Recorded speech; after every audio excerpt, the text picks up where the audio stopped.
All right, and welcome back. Another edition of Connor and Coverage. We were off last week as I was off dying. I had a very bad stomach virus. Fortunately, we were able to overcome that. Make it to the game on Saturday. A fantastic win for the Georgia football program, 10-3 over Clemson, our first game of the year, and now we are back.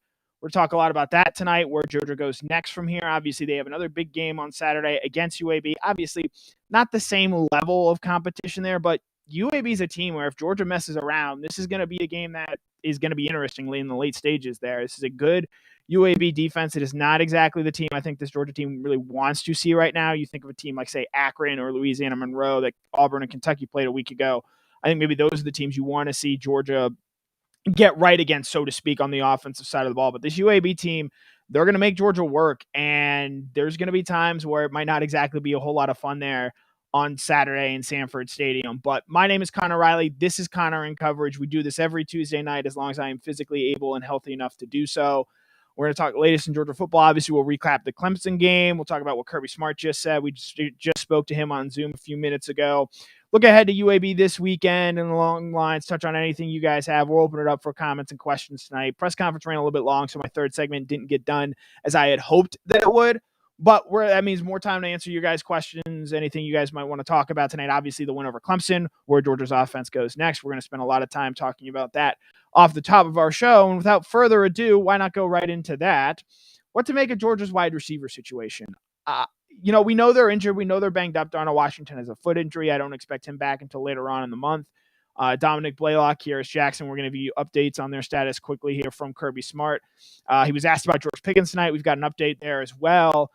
But I don't think anybody really thought it would be as bad as it was until we got out there, or until, at least from my point of view, from watching from the field level, you got out there and you saw Georgia going with a wide receiver combination of Adonai Mitchell, Ladd McConkey, and Justin Robinson. And that was not at all what anyone had expected. We're going to touch a little bit on Jermaine Burton. I wrote about him this morning, what comes next for him. Arian Smith's the guy we're going to do actually a much bigger segment on here in a few minutes after that. So the wide receiver position, obviously it has been defined by injuries to this point in time. And the good news about that is that they do have, I think, capable and experienced players. But when do we see those guys back on the field? I'm talking specifically right now about Kearis Jackson and Dominic Blaylock. Kearis Jackson only returned punts, did not play any snaps on offense. Dominic Blaylock did travel, did dress, did see that with my own eyes. But when he gets back on this field a full year after his second ACL tear of the same ACL, it is a question right now, and I think it's a big one for Georgia, just given, I think, what we saw from the wide receiver position. Obviously, I think Marcus Rosemy, Jack Saint, Jermaine Burton, a few others are going to be really good players, but they need time and reps to do so. And so I think the pressing question right now is, when can we expect to see guys like Kearis Jackson and Dominic Blaylock back on the field? And so I'm going to play you guys a clip from Kirby Smart's press conference where he gets asked essentially 3 questions in a row about the wide receiver position. And first 2 are about Kearis and Dominic Blaylock, and then the third one is an update on George Pickens that I think is worth hearing for you guys. So this is Kirby Smart talking about those injured wide receivers and when to sort of expect them to come back eventually. And so we're going to find out. He was a more confident leader. And I did. All right, so let's see if I can do this on the fly. That was not how that was supposed to go. That was supposed to go directly into a Kirby Smart talking about some of his wide receivers, which I see now. Here it is. Kirby Smart talking about Dominic Blaylock, Kearis Jackson, when they might be back, when Blaylock might get back on the field, and then a third question here talking about George Pickens. I told you on Monday. I mean, Blaylock and Kearis are practicing every day. They're repping. They're going. Basically they're cleared, right? Kearis was out there. Dom's working out. He's practicing every day. It's a matter of those guys working themselves back in. I mean, the body of work that Ladd and Jalen have, Kearis is not 100%. Dom may be closer to 100% than Kearis, but there's not a lot more we can do other than them getting reps and working themselves back. So, I mean, everybody wants to know when they're back. They're back.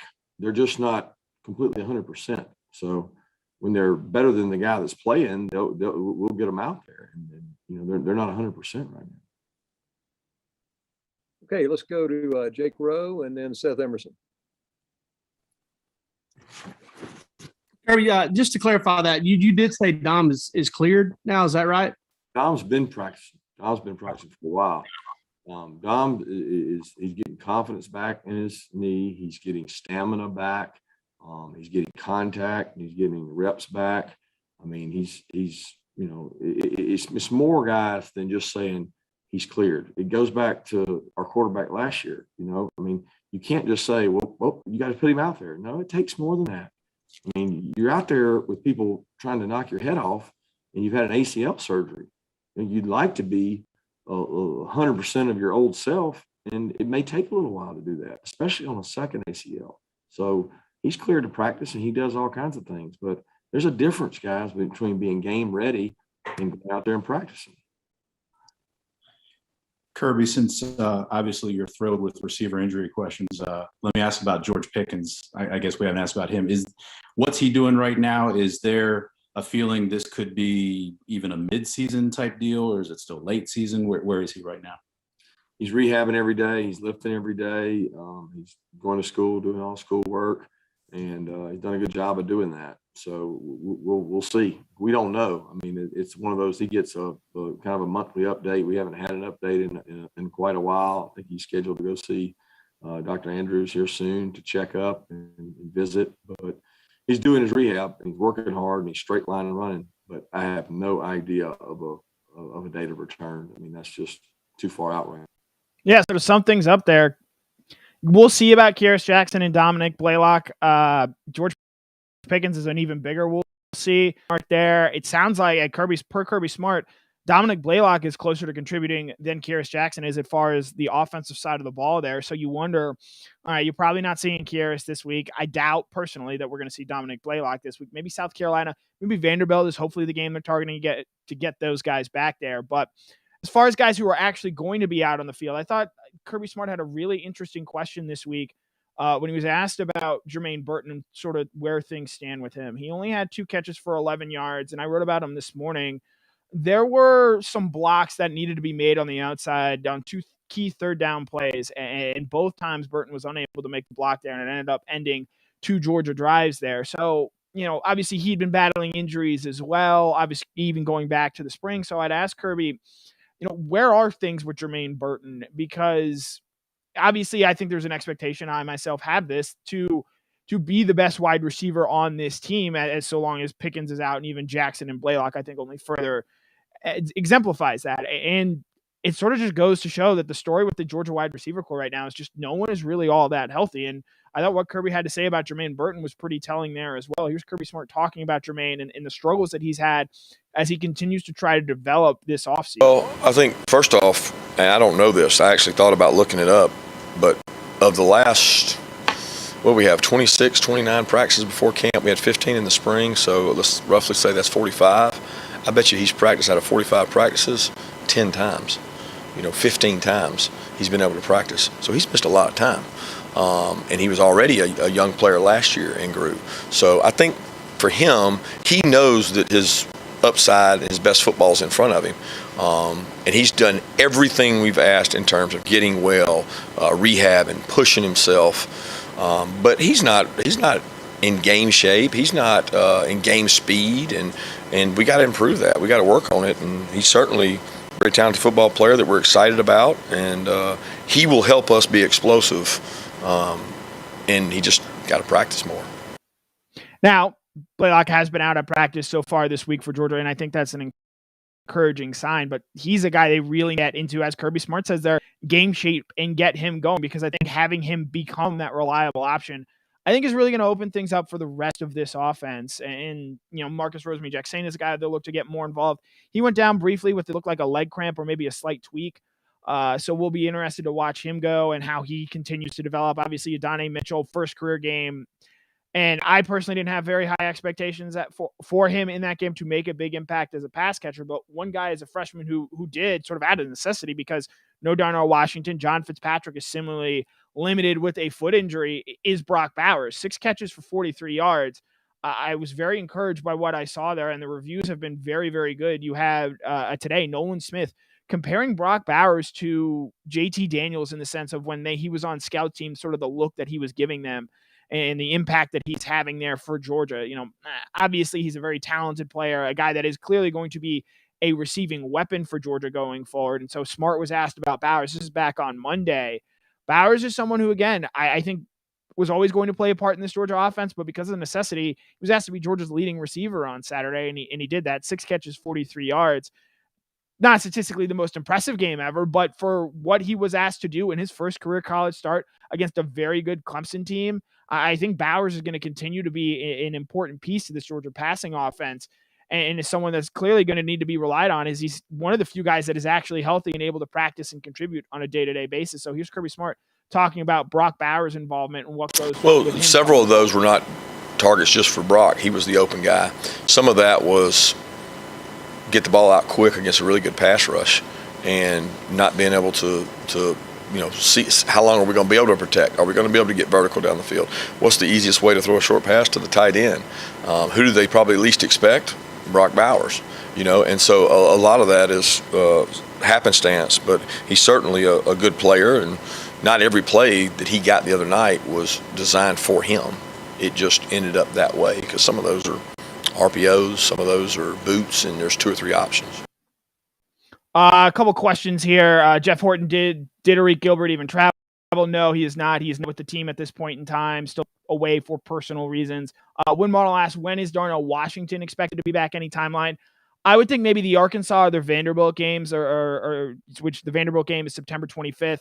And we'll get a real answer there because Georgia has the 70-man travel roster limit for SEC games. So we'll know sort of where Washington is. If he's able to travel and make that trip, I think that's a good sign for him going forward. But I would look for maybe the Arkansas game there as well on October 2nd when Georgia returns home, for maybe them to get Washington back out there as well. Again, with guys that size, foot injuries are always a little bit more concerning in how they react to them because they can be repeated and happen. You look at guys in the NBA, Yao Ming, Bill Walton, their careers were ruined because of foot injuries. So it's something you certainly want to be careful with. Even though Darnell Washington is not a 7-footer, someone of his size, that could certainly happen again. So sort of an update there on Darnell Washington and Arik Gilbert. And sort of wrapping things up here on our wide receiver position, looking ahead, this group is going to get better as they get more reps, especially these next 3 weeks. While I think UAB might actually have the best defense Georgia is going to see in that time, these guys need to, and again, they're going to be played differently. That Clemson defense is one of the best defenses in the country. They're not going to see a cornerback as good as Andrew Booth until maybe they play Florida and Khair Alam. And even then, I'm still not certain that Alam will play as well as Andrew Booth did. But this Georgia offense, I think they're going to be able to run the ball. I think you saw that at the end there against Clemson that last drive where they salted the game away and Clemson really couldn't do anything about it. I think that was a really encouraging sign for this Georgia offense going forward and what they're going to be able to do running the ball, because they're not going to play defense. Well, South Carolina's defensive line is pretty good, but I think they're going to be able to do some good things there in terms of running the football. But this passing offense, if they're going to make that elite jump and do what, say, an Ohio State did, what an Alabama did to Miami, the wide receiver position needs to at first get healthier and from there get better. You need both Dominic Blaylock and Kyrus Jackson. Darnell Washington, you can throw him in there as well. You need them to come back healthy, and then you need some of those younger guys, a Brock Bowers, a Jermaine Burton, a Marcus Rosemy-Jack Saint, a Donnie Mitchell, to stay healthy and develop there as well. And if you're able to see that, I think there's a chance that this Georgia offense, if healthy, which has been a huge if this entire season so far, could be in a spot where, top 5 offense, I don't know. I don't know if they have the skill players there. You look at what Alabama has, you look at what Ohio State has, even Oklahoma. I don't know if Georgia's ever going to be on that level so long as Pickens is out, or at least continuing to rehab from his injury. But can you get to a top 15, top 10 offense, and that paired with perhaps the best defense in the country, maybe make things difficult for Alabama, who's pretty clearly the number 1 team in the country based off of week 1? I think potentially, and that's going to be the thing to see following this offense going forward. JT is what JT is, and if he's going to be handicapped by these wide receivers, how this group continues to develop over the year is, in my opinion, the biggest story in following this Georgia offense. They're going to be able to run the ball. You're going to see them do really impressive things there. They'll be able to, I think they should win the rest of their games on their schedule. They will not play, in my opinion, a team as good as Clemson the rest of this year, and I think Clemson is going to get the ship turned around there. But this is a Georgia offense that, even though they're better than every team left on the regular season schedule, they need to show real improvement in the passing game with that wide receiver position. And I think that's really paramount coming out of the first game there. So that's our first topic of the night. My name is Connor Riley. This is Connor in Coverage. Do this every Tuesday when I'm physically healthy and able to do so. I see you guys are talking about my fashion again. So moving on to our second subject here, and this will be our second one tonight, and we'll open up to questions sort of about Georgia football and not why I choose to wear blue shirts instead of wearing a Georgia polo. So our second topic of the night is on one ARIAN Smith, a wide receiver we had sort of touched on a little bit earlier, but wanted to save him and go into deeper detail here because obviously his speed is second to none on this Georgia team. He is far and away the fastest player that Georgia has. And I think some people were expecting to see him get used more often and use that speed as an advantage, especially against a team like Clemson, where I don't know if they have a guy as fast as ARIAN Smith.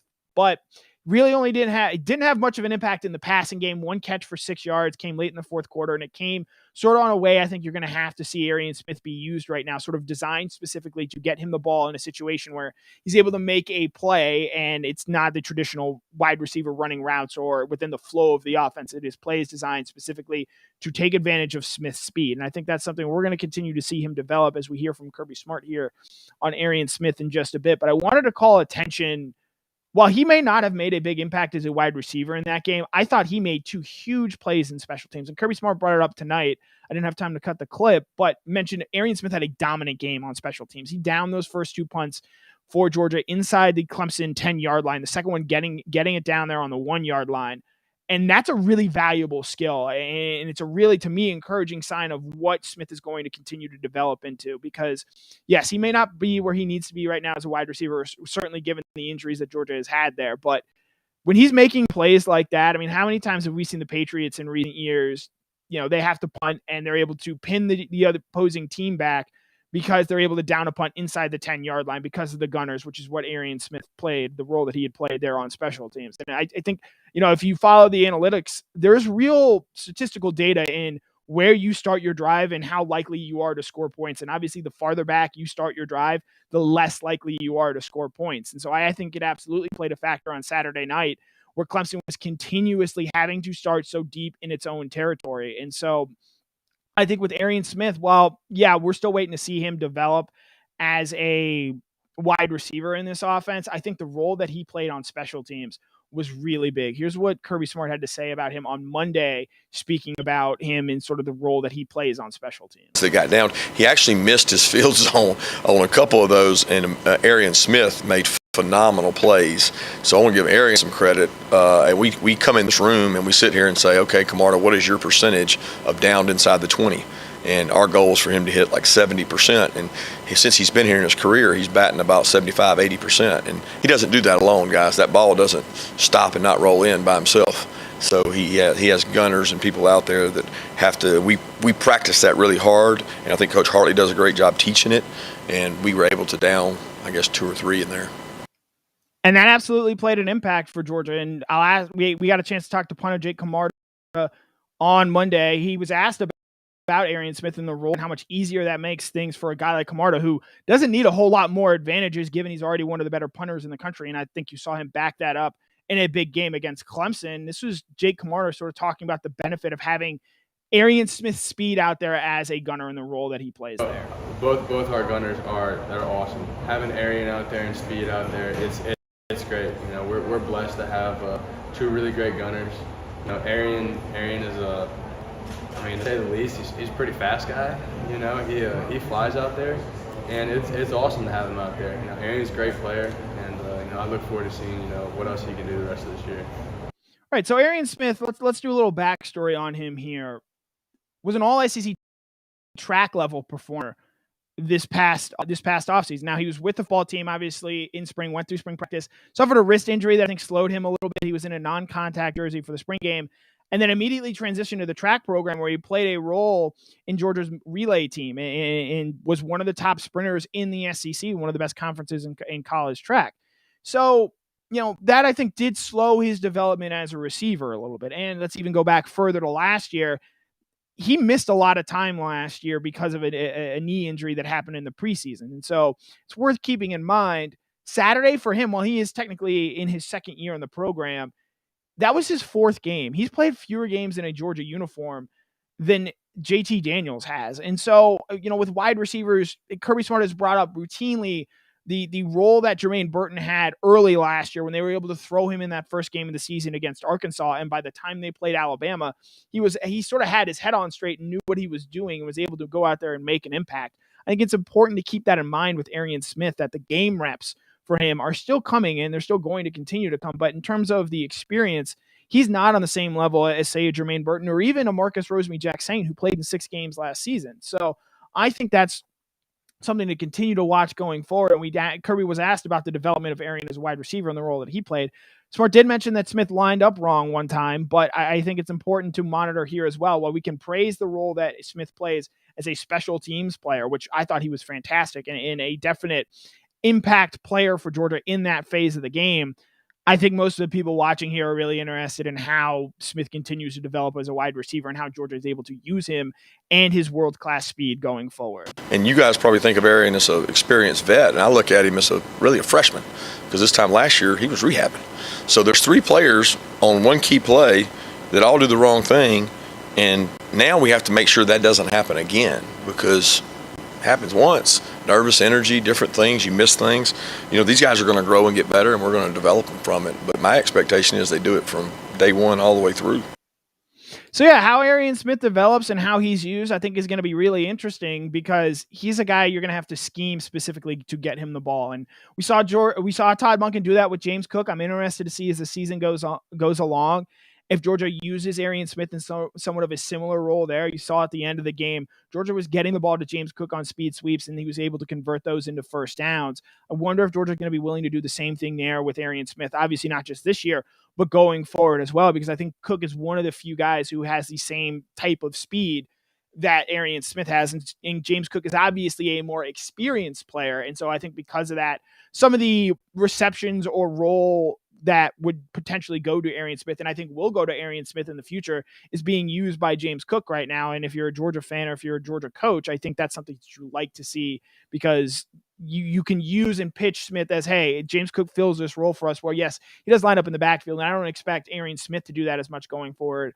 But using him in motion, coming across formations, I think that's a way that Georgia going forward has both depth at that weird spot, but also a way to sort of develop Arian Smith into a true offensive weapon going forward. Because to expect him to become Tyreek Hill, I think that's a little unfair. Tyreek Hill is one of the best receivers in the NFL. And while his speed helps him there, I think he's also an incredible wide receiver in his own right. So that's our second topic for the night. We were going to do a thing on Nolan Smith. I'm going to have a story on Nolan tomorrow morning, but unfortunately with the 8:00 start time, practice getting out late, I didn't get a chance to cut any interviews or anything from there about what Nolan had to say. So we're going to open it up to you guys and open it up to questions, sort of talk about what you guys want to talk about that first game, talk about UAB going forward. We can talk about injuries, sort of the impact of this game for Georgia as a sort of narrative. I think it's really interesting the way this game has been discussed.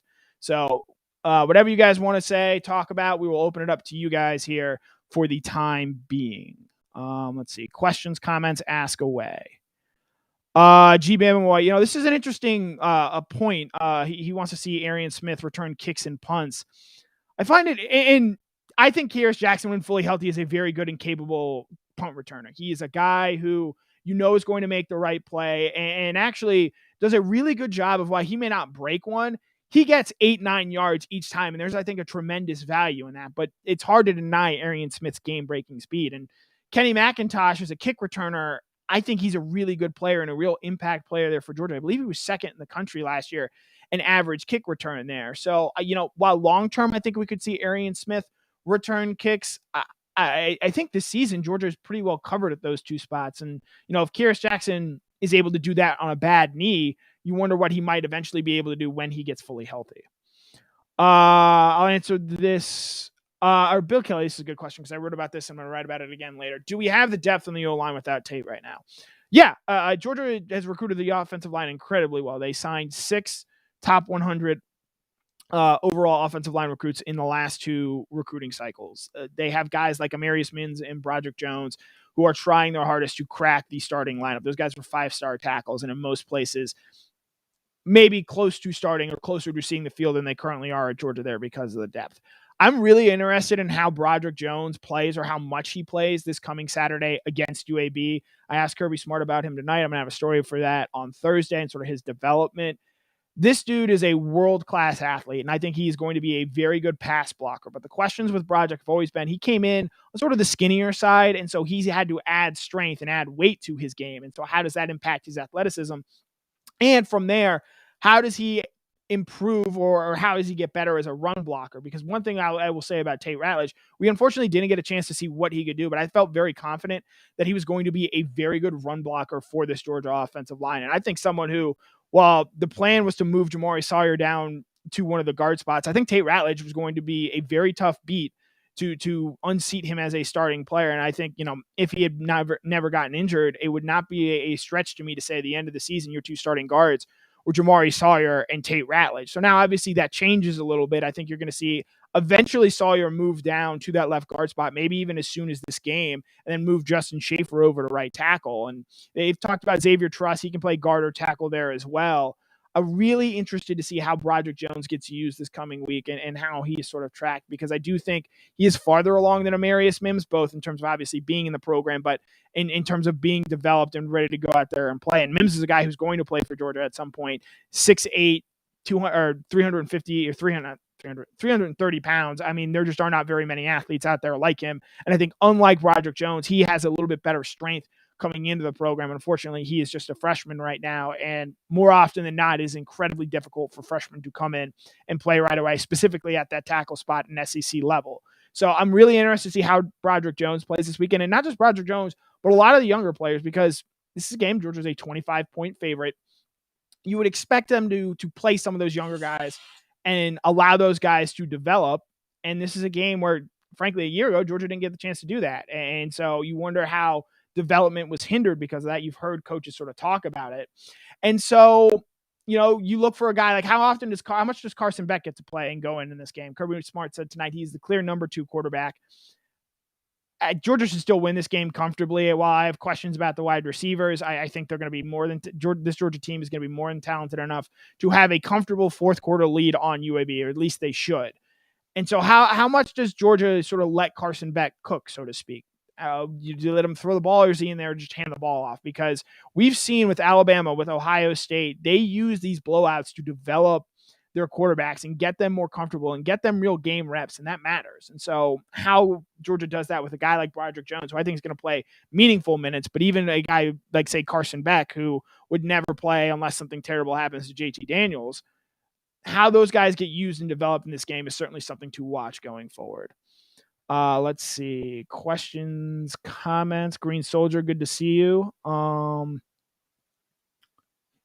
Krenick, Michael Morris earned some really good praise tonight. Talked about Kirby Smart was asked about scout team guys.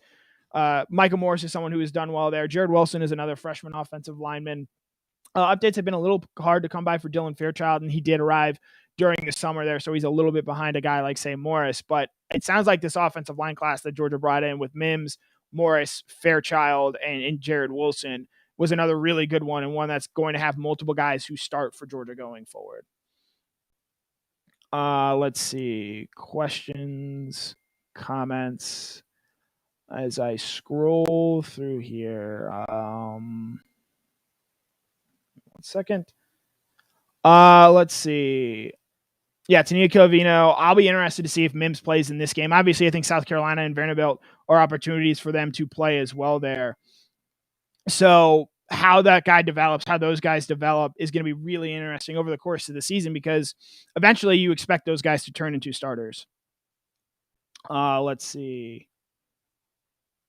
I see they quit sleeping on. Hey, look, we properly respect UAB here. This is a really good team. This defense is going to make things, I think, difficult for Georgia in the first half. And it wouldn't be a surprise if it's, say, 10-0 with 3 minutes left to go in the second quarter there. This is not a sort of cupcake game that, say, Charleston Southern is later on, or a Georgia Tech, might I add, after they lose to a Northern Illinois. This is probably Georgia's second toughest non-conference game, obviously behind Clemson this year. So, and it would not surprise me if this is actually the second toughest game Georgia plays in the month of September between South Carolina and Vanderbilt. So it's going to be really interesting to see how that goes there. Let's see. Alan Hampton, this is good. I sort of touched on this in winners and losers. What are my thoughts on Zeus? Wishful thinking, but appeared to look better than he has. I thought Zeus played really well. I was impressed, especially late in that game where Georgia felt very comfortable giving him the ball. I believe that last drive he had, I think, 6 carries for 31 yards, and he was just finishing through Clemson defenders. Obviously, he has the Instagram post saying if he wanted to play with kids, he'd have his own. I was really impressed with obviously all of Georgia's running backs, and Kendall Milton had his own physical runs there as well, but I really liked what I saw from Zamir White in that game. 13 carries for 74 yards, along with his usual excellence in terms of working on kickoff return, picking up pass blocks. He did have Georgia's longest play of the night, a 22-yard run, and it wasn't like it was that run. It wasn't like, say, the Florida game where it was just a great play design. It was sort of something where Zamir was asked to create something out of nothing, made a simple cut to the outside using that vision that I think a lot of people have criticized him for, and sort of able to run through contact there. So I was really impressed with what I saw from Zamir. I wasn't necessarily surprised. I'm someone who's probably been higher on Zamir White than maybe some of my Dog Nation teammates, but I think Zamir White is clearly going to be a factor and a good player for this Georgia team. Does Kendall Milton have a higher ceiling? I absolutely think so, or at least going forward. But for this Georgia team in 2021, Zamir White is going to be a very, very good running back for this program. Let's see. This is a really fair question. Obviously there's been a lot of complaints about the offense here. A lot of this was, I think, Georgia, while some of it is personnel related, a lot of it was, especially after JT threw that interception, which was just a very bad interception. Hey, Clemson's not going to be able to score. Let's not do anything that potentially loses us the game. Let's not expose JT to potential sacks and hits. Clemson's defensive line, for as great as it is, only had 1 sack in that game. And I think that's very impressive. So, yes, there are concerns about that, but I thought Georgia's offense, especially in the second half there, and obviously the late stages, they were going to score a touchdown on that last drive. The only thing is they were running out the clock there. I do think maybe some of it is overblown, at least on a wider scale. Certainly, I think they're going to be able to run the ball very well going forward. And I do think scheme and the way that this was designed from the Georgia aspect and the way that their defense had been playing leaned into that a little bit. And Daniel Aldridge brings up, Clemson threw out some stuff out there that was very different than we had traditionally seen. So I do think that is something to consider going forward. Let's see. Let's do 1 or 2 more questions here. Let's see. Comments, thoughts. Yeah, Green Soldier brings this up. They were doing a lot of different things out there as far as Clemson and the coverages that they were throwing out there. They did not play as much man-to-man as they had in the past. And so I think that absolutely factored into what Georgia was doing and asked to do in that game. I thought if Georgia had seen a lot more man-to-man in that game, you would have seen so. If Rick Watkins asked which receivers come back first, at this point in time, it sounds like Dominic Blaylock is the closest to returning, at least from what we have heard from Kirby Smart. And so because of that, I think I'll be really interested to see when he gets on the field and the potential impact that he could have. I'm really intrigued and interested by, the role that he could potentially play. And so because of that, I do think that you're probably going to see him first. It sounds like Kearis Jackson is a little bit farther away than some of us anticipated. So I'll be really interested going forward how Kearis develops, because he's going to need to play a very important role in this Georgia offense. And I think having someone who can go over the middle and get you that 10 to 15 yard catch is something that we've seen from these LSU offenses going forward. And that's very important. Let's see. Do you think Georgia was hiding things? Again, I think Georgia knew that they didn't need to take the offense out of second gear about halfway through that game. After DJ made that pick 6 and made that mistake where they were actually on Georgia's side of the field in potential scoring position, I think Georgia from that point forward said, hey, we have a lead. We feel really good about what our defense is doing so far and what they've been able to do throughout the game. So from there, I think that's what they're going to do. Travis Colzo asks, is UGA the true number 2? I think, based right now off of what I've seen, I do think so. I think that Alabama, look, I don't think Miami's all that good. I think that team is soft. What Alabama did, they were up 41-3 midway through the third quarter. That was really impressive. I do think that Georgia is an elite team, and I think it's worth pointing out Oklahoma and Ohio State had their own struggles against lesser teams than Clemson. Clemson, are they a championship team this year? I don't think so. But they're still going to be a factor come playoff time. I still think they've got a great chance at making the college football playoff. Oklahoma and Ohio State have to handle business on their end if that's going to be the case. And I think a team like Iowa could absolutely give Ohio State a lot of trouble if they're able to meet in the Big 12 or in the Big 10 championship game there. So, let's see, comments, thoughts, questions. I'm scrolling through here. Who would I rather for this team? This is a good question. Who would I rather have for this team? I'd still take JT. I think Matt Corral is maybe a bit better quarterback. He certainly looked really good last night. But for what Matt Corral would have to play very differently from what he has shown in Lane Kiffin's offense to play in Georgia's offense. And again, that first game, Georgia, you can call it and blast it for conservatism, but they knew that they didn't need to risk anything out there to potentially jeopardize them losing that game with the way their defense was playing. So on a lesser team, I probably like Matt Corral a little bit more, but for a Georgia team that really needs execution right now, JT Daniels was 22 of 30. He was really accurate in that game. And while, yes, he wasn't asked to make a lot of downfield throws, I do think that played a factor in that. So let's see. Yeah, you guys talking about my clothing again. That might be time we need to get out of here. I will say I understand it. I was a little disappointed some of the talk coming away from the game against Clemson. This is a game where this is one of the biggest regular season wins Kirby Smart has ever had. Clemson is a legitimate playoff contender year in, year out. This is a team that has won national championships, and that is, for as much as Kirby Smart has done, they've lost to LSU. They've lost to Alabama in rather embarrassing fashion. So for them to come out and play as well as they did, certainly defensively, but I still liked what they did in some aspects on offense in terms of execution. I do think a lot of that was game planning. I was a little disappointed in terms of the reaction from this game and not enjoying this victory and savoring this victory. And it was viewing it through the prism of, beating Alabama in the college football playoff. You just beat Clemson, one of the best teams in the country.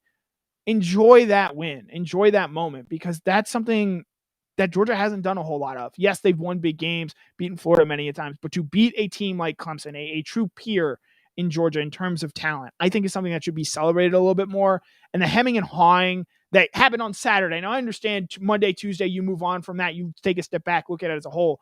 But almost instantaneously, there were people complaining about this win. And again, I think if we asked you guys back in May, how do you feel about beating Clemson, you would have taken it anyway. And so I think this is one of those games where, yes, if this is a Vanderbilt or a South Carolina, I think you have a more justified right in complaining about the way that this game was played.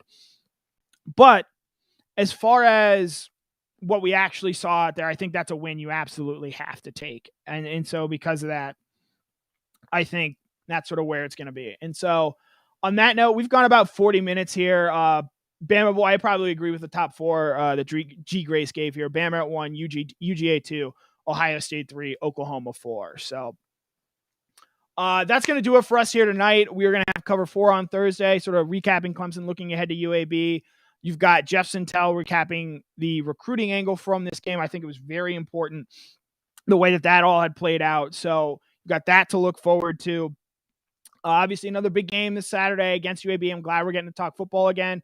We're going to have more updates, more content for you guys coming out. Appreciate everyone for tuning in. This has been Connor in Coverage, a Dog Nation production.